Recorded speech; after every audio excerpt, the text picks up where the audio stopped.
from 9/11 to the rise and fall of the economy, to the crashing of the stock market, to the rise and fall of nations, everything from World War I, World War II, what is happening right now, and what will happen. It is the most precise, mind-boggling, biblical mystery, and it's coming true now. I knew it was happening, I mean, at least in a certain period, but I had no idea that it didn't just happen then. It's been affecting us, every single one who's watching right now. It's affecting every life since the day we were born and the future. I had no idea until very recently how big it was. It's really mind-blowing. The Shemitah means the release, but it could also mean, literally, it can also mean the fall or the collapse in Hebrew. It can also mean the shaking. And what it is this. In Mount Sinai, God gave this law to Israel. Every 7th year, you would have a Sabbath year, a year of rest. That rest was called the Shemitah. There was no sowing, no reaping of the land. And on the last day of the Shemitah, the day is called Elul 29 on the biblical calendar. On that last day, something unique happens. All credit is wiped away. All debt is wiped away. The financial accounts of the nation are wiped clean.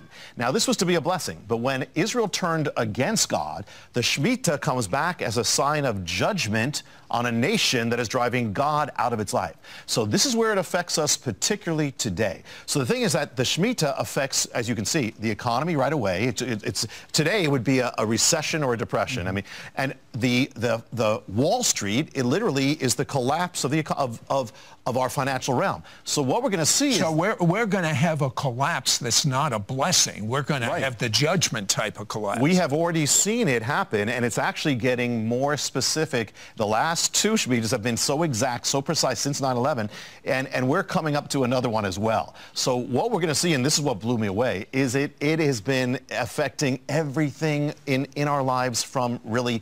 There's no end to it. It's amazing, and it's precise, down to the days, the hours, even the seconds. Okay, give us some background. Like they explained every 7 years. Yeah, yeah, every 7th year. So you have this rest, and here's the keys to know, because we're gonna see what's happening right now. The keys are, number one, you have the 7-year cycle. So the 7-year cycle, everything stops, and then you have this financial wipeout. Okay. According to the Bible, every 7th year, yes, we have just a blessing from God, or if we haven't done what God's asked, it becomes a judgment. It became a judgment. Actually, in 586 BC, wiped out Jerusalem. They were in Babylon for 70 years, and the Bible says it was because it was timed according to how many Shemitahs they broke. So it becomes this amazing thing. It not only wipes away accounts, it can wipe away cities and nations. Amazing. And here, Sid, if you look, here's an example.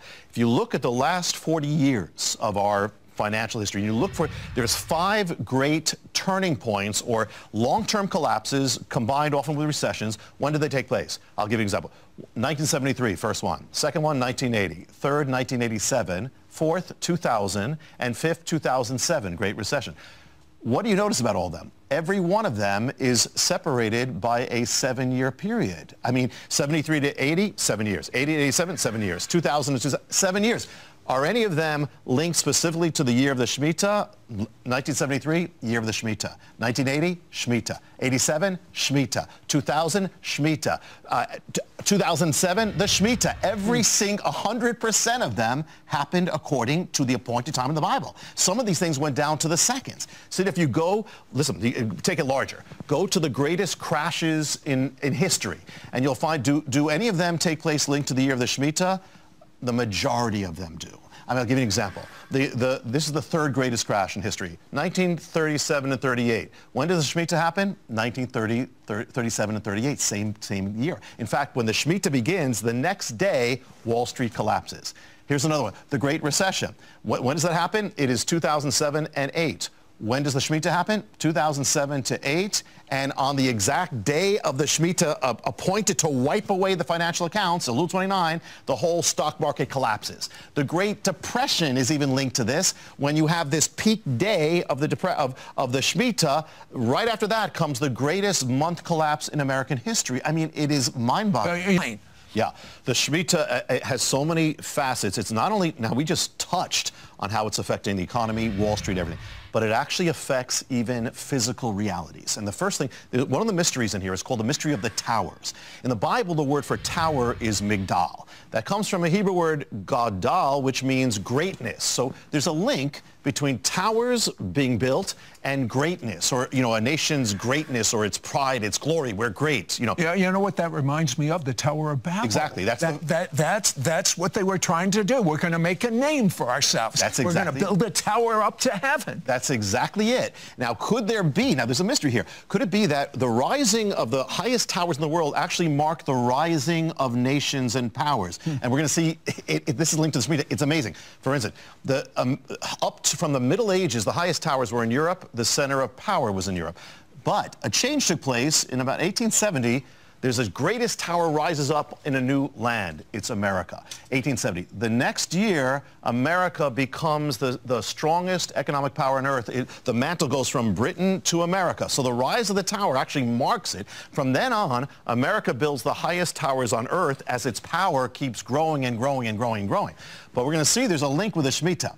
Because in 1945, at the end of the Second World War, height of American power, there's a plan to build a new tower that's going to represent America's greatness. It's the World Trade Center. 1945 is the year of the Shemitah. The tower is conceived, the World Trade Center, year of the Shemitah. It's begun they start building it in 1966, year of the Shemitah. It's built for a seven-year cycle, the exact cycle of the Shemitah, 7 years of the Shemitah. Finished in 1973, year of the Shemitah. And then, finally, 2001, it's destroyed in the year of the Shemitah. Now, here's a link. Now, what's the towers? Towers are about rising. The Shemitah is about falling. Actually means let fall. The tower is about the glory of man. The Shemitah is about humbling the pride of man or the pride of a nation. So here we see in the Bible, you know, the Shemitah wipes out accounts we saw that are built up. It also wipes out realities that are built up too.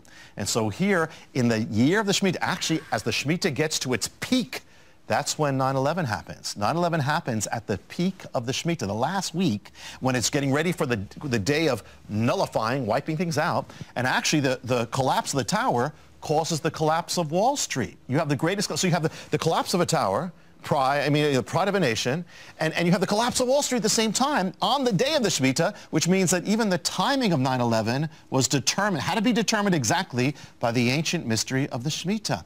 And here's the prophetic things with this, Sid. This is just one of the things, that if the rise of a tower speaks of the rise of a nation, what does the fall of a tower speak of? It's a warning of the future of America. So as you point out, a harbinger was 9/11. Yeah. It's a warning. How many warnings do we get before judgment? What's a pattern? God is merciful. With the harbinger, yeah, exactly right. This follows the harbingers, that not only was that a harbinger, but then there's a tower going up right now at ground zero, which in the harbinger, it's the fourth harbinger. Well, that's linked to the Shemitah as well. There are things happening since the harbinger came out. It's been coming true, and that's linked to the Shemitah, that there are signs appearing. We can't get into it, but the signs have to do with that tower about what is rising up at ground zero, which is linked to defiance. Because remember, you know, this tower also, the tower that's rising now, was conceived in the year of the Shemitah at the same time, with that vow that about defiance that was made on Capitol Hill.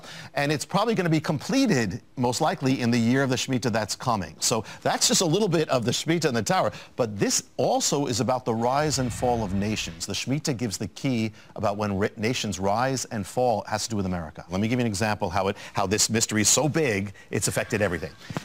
Shemitah, it actually can be taken as, I said, shaking or falling or collapsing.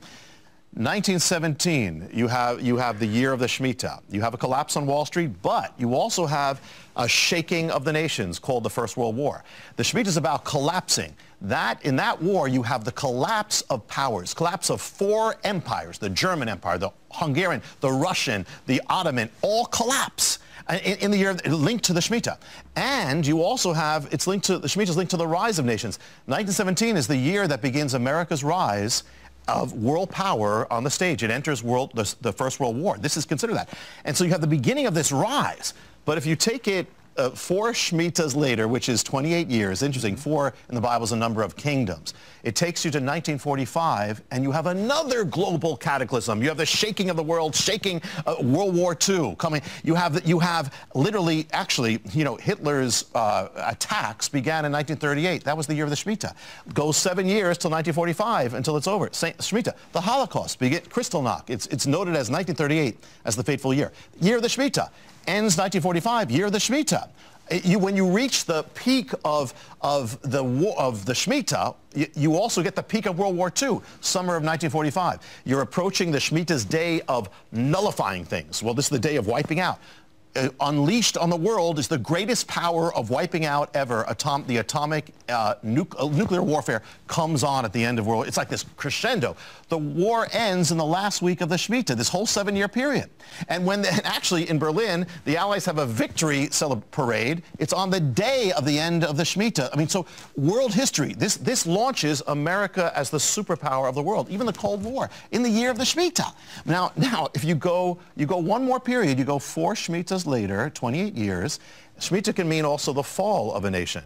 It gets you to 1973. Key point. 1973, America decides to legalize the killing of unborn children. Same sin ancient Israel was judged for. And that same year also is the year America loses its first war.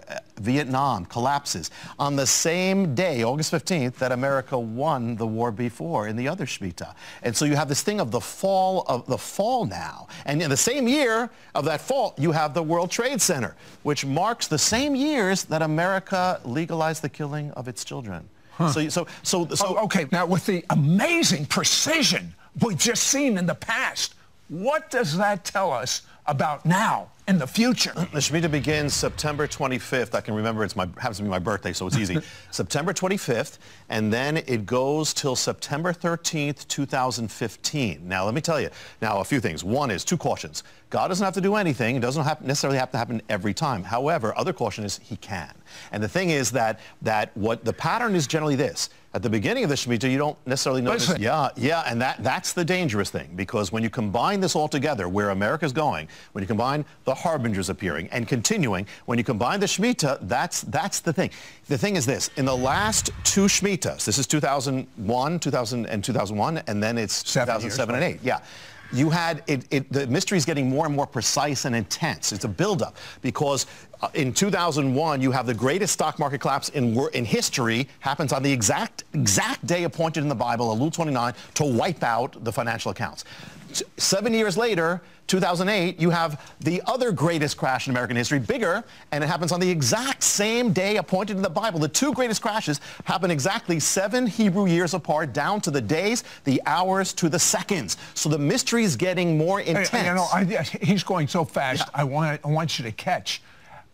It is so precise what he's saying. It's the year, the day, the second. I mean... Yeah. What an awesome God we serve. Yeah, and the thing is, what this indicates, Sid, is there's an intensifying that means that the nation, we are progressing towards judgment. And that's exactly what's happening. It's in America. So, now, again, God doesn't have to do anything when we say, but I'd be aware. All right, tell me the exact date it starts and it ends. September 25th, and that's the start. Of this year. And usually, again, at the beginning, it's not necessarily so noticeable, but if something is chosen for this year, then it's usually as it builds up to its peak, that's usually when things happen, okay? Which is September 13th of 2015.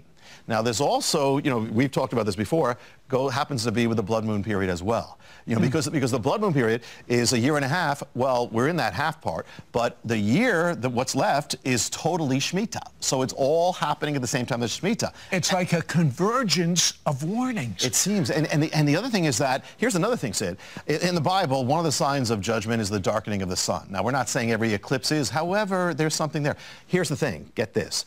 When that peak day comes, Elul 29, it's going to be a solar eclipse marking that day, the great day of nullification. At the end of the Shemitah, it's going to be a solar eclipse the same day.